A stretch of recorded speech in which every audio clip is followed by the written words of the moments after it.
Oke, gue akan menjawab salah satu pertanyaan dari netizen juga nih, yang ke gue.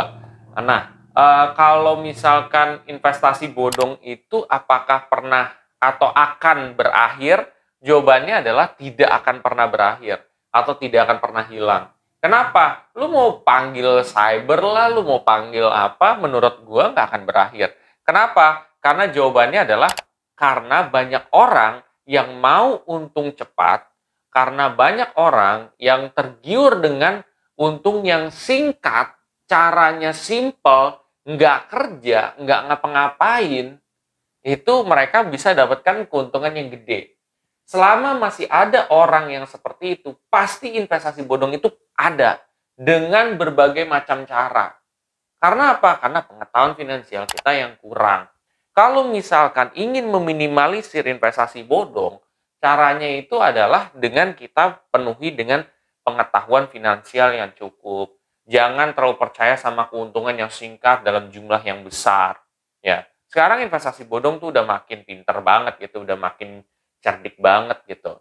Nah, dengan dia punya apa namanya, bilang dia lisensi OJK, padahal kalau kalian lihat di website OJK itu nggak ada mereka. Jadi kamu tuh harus lebih teliti, lebih pintar lagi, lebih jenius lagi. Tapi menjawab pertanyaan ini apakah akan hilang sepenuhnya? Jawabannya adalah enggak. Karena akan bunuh satu, akan ada lagi yang lain. Kenapa bisa seperti itu? Jawabannya adalah karena ada demand-nya. Karena ada permintaannya. Cara lo untuk benar-benar menyingkirkan investasi bodong dengan teman-temannya ini, itu adalah dengan lo men-share konten-konten finansial. Yang tentunya orang akan sadar, dan ketika orang sadar, maka mereka bisa terhindar dari hal-hal seperti itu. Dan ketika tersebut, ya investasi bodong udah nggak ada chance lagi, baru deh mereka akan keluar. Tapi kemungkinannya akan kecil, karena banyak banget orang yang tergiur, Pak. Udah tahu berapa kali misalkan ditipu, tapi berulang-ulang masih ke situ juga gitu. Jadi menurut gua yang harus diperbaiki adalah satu, pribadi kita ya. Pribadi kita tuh seperti apa, jangan tertipu dengan hal-hal seperti itu. Kalaupun misalkan ada orang yang bisa banyak duit dalam jangka waktu sedikit, pasti dia udah masuk ke majalah Forbes kok. Tapi kenyataannya kan nggak gitu. Sekarang bukan masuk Forbes dia, masuk penjara yang ada. Kayak gitu. Dan lu banyak lah kisahnya gitu. Matinya tragis, keluarganya pada hancur semua. Ada yang gantung diri. Lu lihat aja Bernard Madoff. Pada akhirnya kayak gimana gitu. Nasib-nasib mereka gitu.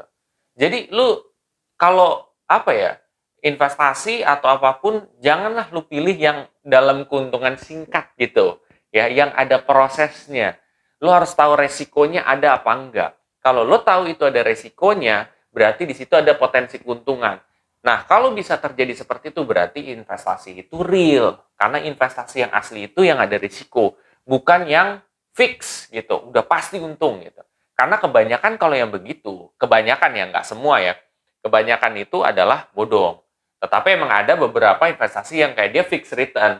Tetapi resikonya juga ada gitu. Seperti itu. Jadi, banyaklah gitu yang bisa kalian pelajarin. Nah, kalau kalian emang tertarik untuk mempelajari lebih dalam lagi, lo bisa cek aja di video-video gue yang lain.